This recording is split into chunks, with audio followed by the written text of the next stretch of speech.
Em meio à multiplicidade de vozes que moldaram o cristianismo ao longo dos séculos, há um contraste claro e inegável entre os ensinos do verdadeiro Messias, Yeshua, e as doutrinas proclamadas por Paulo de Tarso. Yeshua chamou à obediência ao Pai, à humildade, à justiça e ao arrependimento, reafirmando a validade da Torá e denunciando a hipocrisia religiosa. Seu evangelho era público, transparente, enraizado nas Escrituras e confirmado por testemunhas que andaram com ele. Paulo, por outro lado, jamais conheceu Yeshua em vida. Alegou revelações privadas, chamou sua doutrina de meu evangelho, contradisse a Torá, anulou mandamentos, vangloriou-se de si mesmo e impôs maldições a quem ensinasse diferente. Enquanto o Messias apontava para o Pai e para a transformação interior, Paulo apontava para si mesmo como autoridade final. Esta é uma convocação à verdade. Retornar à voz do pastor, à simplicidade do evangelho do reino e discernir entre o caminho estreito ensinado por Yeshua e o desvio institucionalizado por Paulo. Um apóstolo entre testemunhas. Um outro envolto em mistério. Dois chamados em conflito. Após a ascensão de Yeshua, os discípulos reuniram-se em Jerusalém para preencher a vaga deixada por Judas Iscariotes. A escolha não foi feita por emoção ou impulso. Seguiu um critério claro e objetivo, estabelecido por Pedro diante de todos. Ele declarou: é necessário, pois, que dos homens que nos acompanharam todo o tempo em que o Senhor Jesus andou entre nós, começando desde o batismo de João até ao dia em que dentre nós foi levado às alturas, um destes se torne conosco testemunha da sua ressurreição. Atos capítulo 1, versículos 21 e 22. Este era o princípio apostólico. Para ser contado entre os 12, o homem precisava ter acompanhado Yeshua durante todo o seu ministério, estar presente desde o batismo de João até a ascensão, e ser uma testemunha ocular da ressurreição. Dois homens foram indicados: José, chamado Barsabás, e Matias. Após oração, o grupo lançou sortes. Matias foi escolhido. Ele cumpria todos os critérios. Sua nomeação foi coletiva, visível e pública, com o testemunho de todos os presentes. Esse processo não foi tratado como detalhe.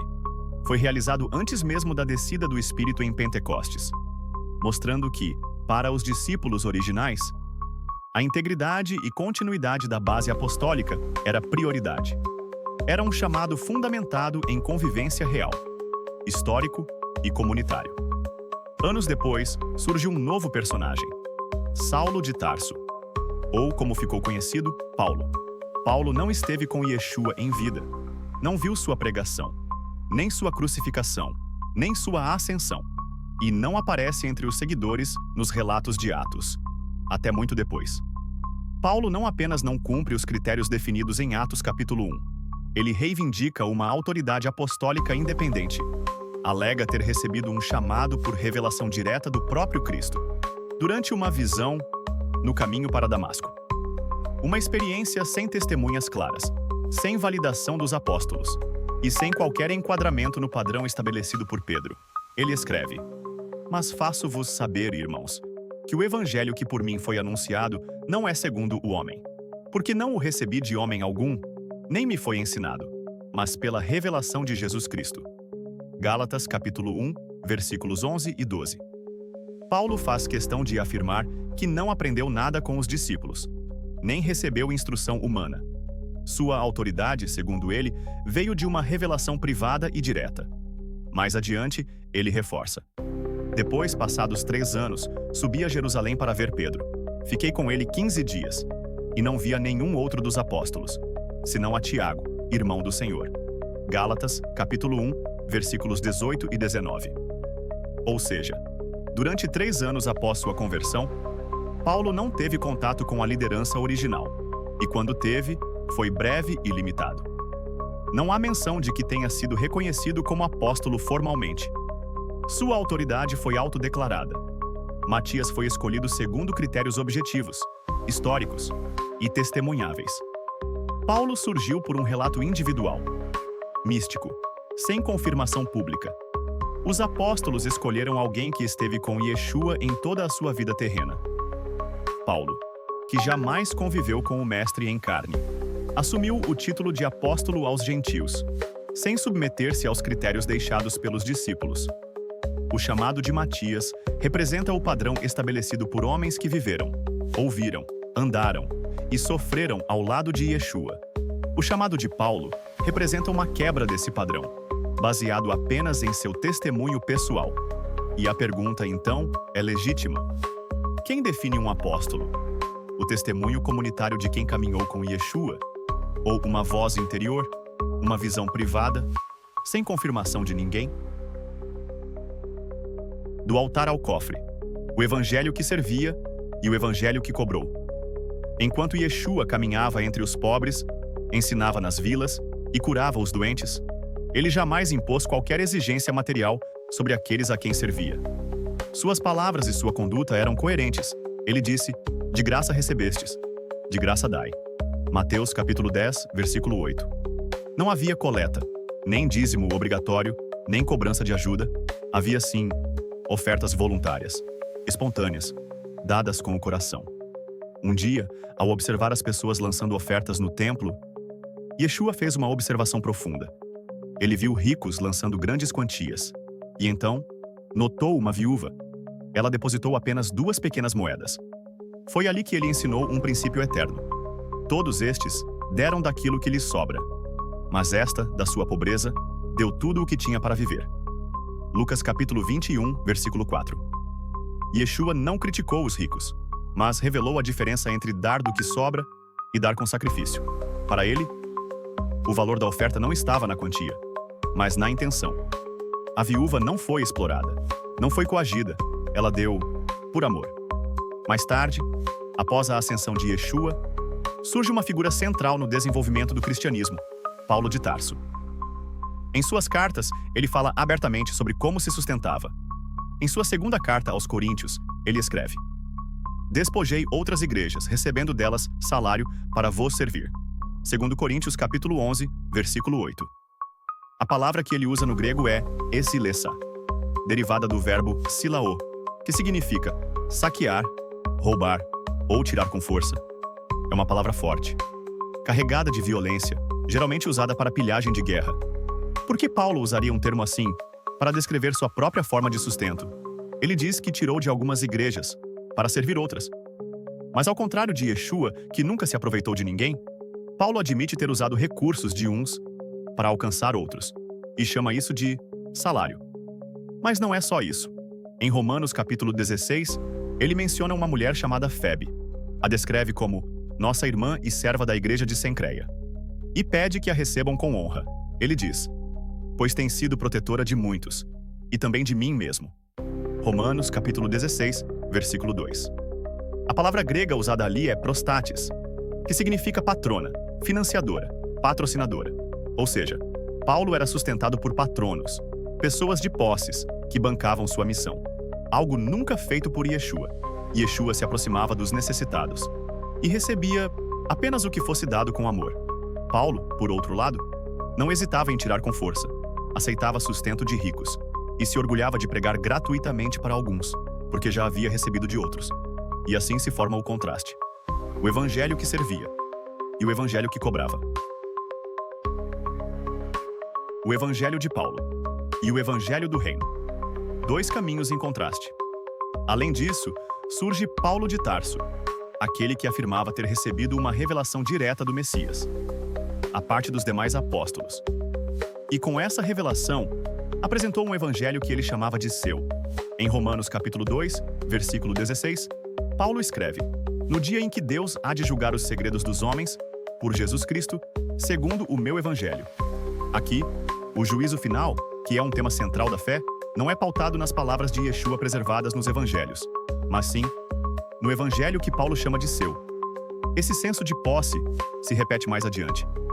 Em Romanos capítulo 16, versículo 25, ele diz: "Ora, aquele que é poderoso para vos confirmar, segundo o meu evangelho, e a pregação de Jesus Cristo, conforme a revelação do mistério guardado em silêncio nos tempos eternos." Paulo associa sua mensagem à pregação de Jesus, mas a descreve como algo oculto, um mistério escondido por séculos, que só agora, segundo ele, foi revelado. Isso é diferente da clareza dos ensinos de Yeshua nos evangelhos. Lá, tudo é dito publicamente, à luz do dia, nunca como segredo reservado a uma elite, mas a pessoalização continua. Em 2 Timóteo capítulo 2, versículo 8, Paulo reforça: lembra-te de Jesus Cristo, ressuscitado dos mortos, descendente de Davi, segundo o meu evangelho. A ressurreição, que nos evangelhos é testemunhada por muitos, agora é reinterpretada por Paulo, segundo sua própria ótica. Seu evangelho. Mas ele vai ainda além. Em Gálatas capítulo 1, versículos 8 e 9, Paulo declara: mas ainda que nós mesmos, ou um anjo do céu, vos anuncie outro evangelho além do que já vos temos anunciado, seja anátema. Como já vô-lo dissemos, agora de novo também vos digo. Se alguém vos anunciar outro evangelho além do que já recebestes, seja anátema. Essa é uma afirmação grave. Mesmo que um anjo do céu anuncie algo diferente, deve ser amaldiçoado. Paulo eleva sua mensagem a um nível absoluto, imutável, colocando-a acima de qualquer revelação futura, até mesmo acima dos próprios apóstolos, e até de Yeshua, se ensinassem diferente. Esse tipo de linguagem não encontra paralelo nos ensinamentos do Mestre.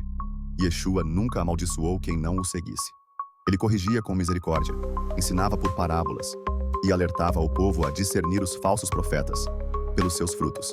Ele disse: acautelai-vos dos falsos profetas, pelos seus frutos os conhecereis. Mateus capítulo 7, versículos 15 ao 20.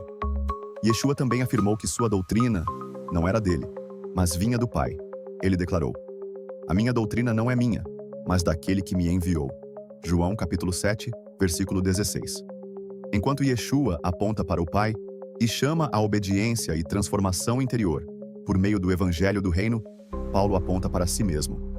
Chama sua mensagem de meu evangelho e estabelece um exclusivismo radical, ao ponto de declarar: qualquer outro evangelho deve ser amaldiçoado. A lei, os profetas e o evangelho de Paulo. Dois fundamentos em conflito. Em seu primeiro grande ensinamento público, no famoso Sermão do Monte, Yeshua estabeleceu, com palavras claras e diretas, sua relação com a Torá e os profetas. Ele disse: não penseis que vim abolir a lei ou os profetas. Não vim abolir, mas cumprir. Porque em verdade vos digo, até que o céu e a terra passem, nem um i, nem um tio, jamais passará da lei, até que tudo se cumpra. Mateus capítulo 5, versículos 17 e 18. Essas palavras não são simbólicas, nem estão abertas a interpretações livres. Yeshua declara abertamente que não veio abolir a lei, e reforça que, enquanto o céu e a terra existirem, nenhum detalhe da Torá será revogado. Sua vida e seus ensinos confirmam essa fidelidade. Ele guardava o Shabat, celebrava as festas bíblicas e ensinava sobre misericórdia, justiça e fé. Tudo dentro da estrutura da Torá. Nunca apontou para si mesmo como centro da mensagem. Apontava sempre para o Pai. Sua missão era chamar o povo ao arrependimento, a um retorno, ao caminho reto já revelado nas Escrituras. Mas, nas cartas de Paulo, encontramos uma abordagem diferente, não apenas no tom, mas na própria estrutura da doutrina. Paulo apresenta a lei como algo temporário, algo que serviu até certo ponto, mas que agora teria sido abolida, anulada ou substituída pela fé em Cristo. Em sua carta aos Efésios, Paulo escreve: porque ele é a nossa paz, o qual de ambos os povos fez um, e, derrubando a parede de separação que estava no meio, na sua carne, desfez a inimizade, isto é, a lei dos mandamentos, que consistia em ordenanças, para criar em si mesmo, dos dois, um novo homem.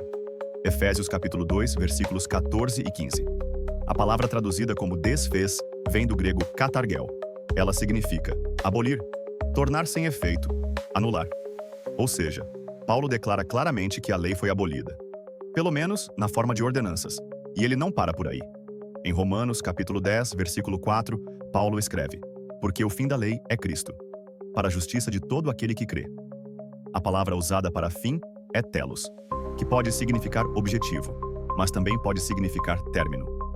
Fim literal. No contexto de Paulo, a leitura mais natural é: a lei terminou com a chegada de Cristo. Mais adiante, Paulo dá outra explicação.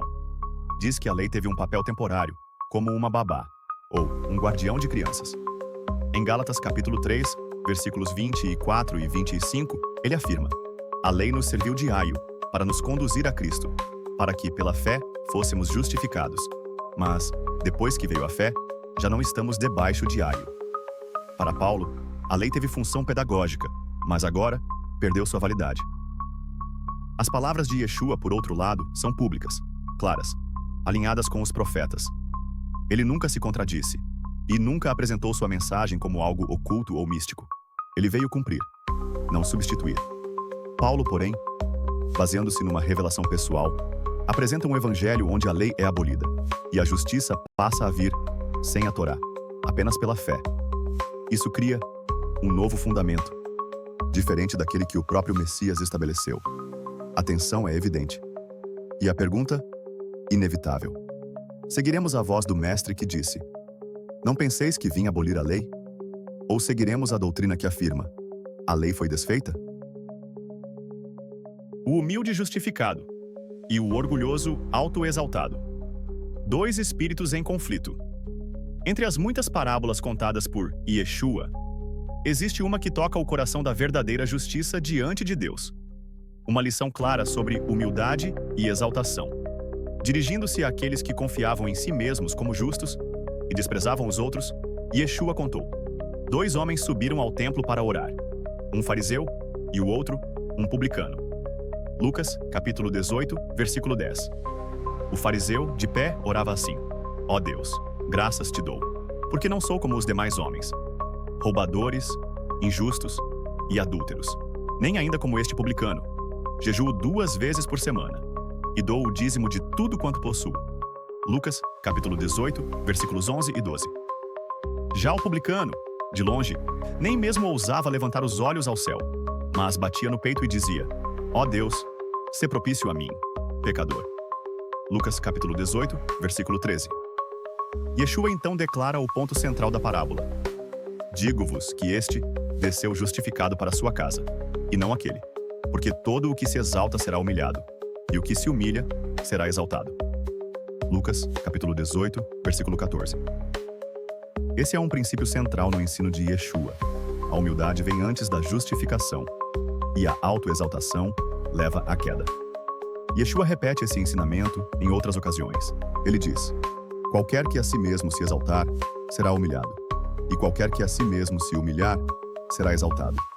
Mateus capítulo 23, versículo 12. Mas, quando lemos os escritos de Paulo, encontramos uma postura bem diferente. Paulo não se apresenta como alguém que se humilha, mas como alguém que se defende, se vangloria e se coloca acima dos outros.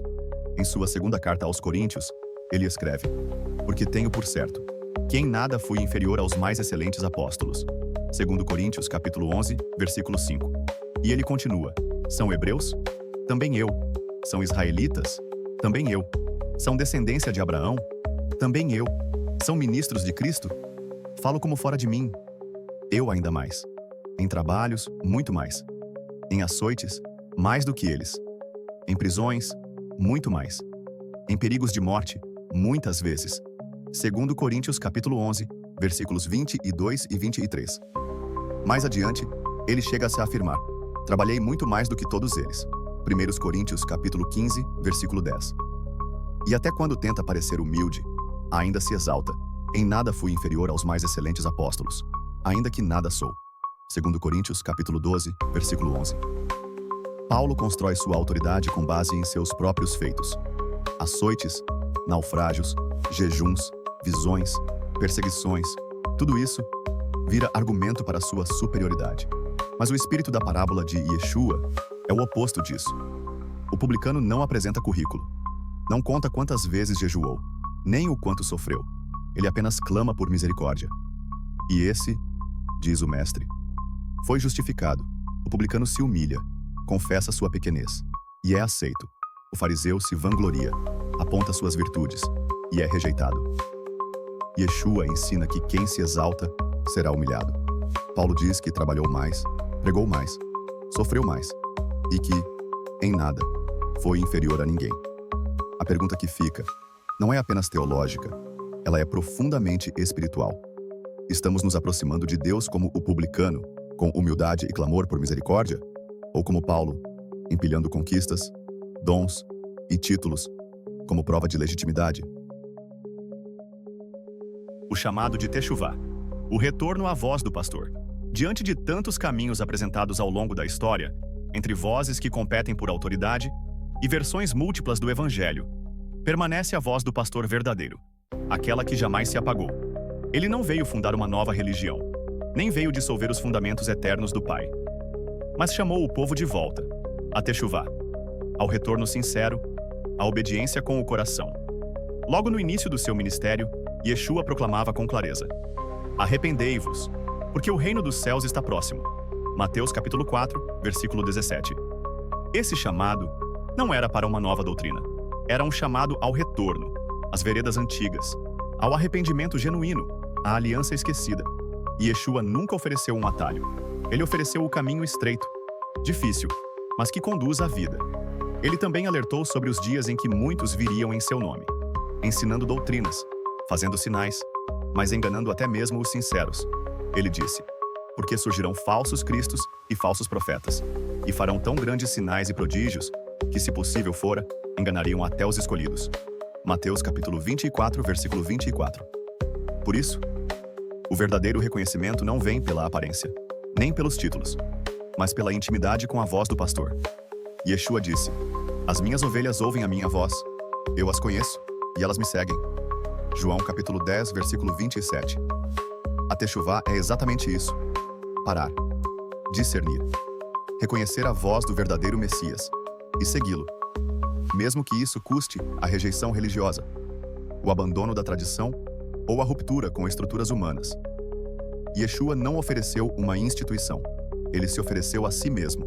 Ele declarou: eu sou o caminho, a verdade e a vida.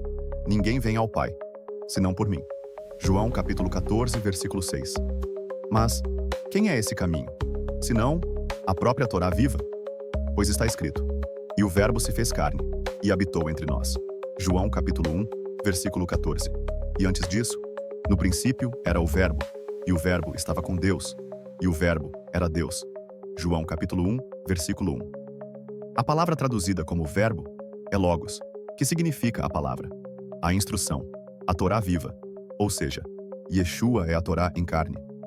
Segui-lo é retornar aquilo que o Pai já havia falado desde o princípio. Negá-lo é também rejeitar a própria base da fé. Este é o chamado da Techuvá: voltar, não a um sistema religioso, mas à voz que clama no deserto. Voltar à fidelidade, à humildade e à obediência. Voltar ao caminho, que é o próprio Yeshua, a Torá viva, o pastor que guia suas ovelhas de volta ao Pai.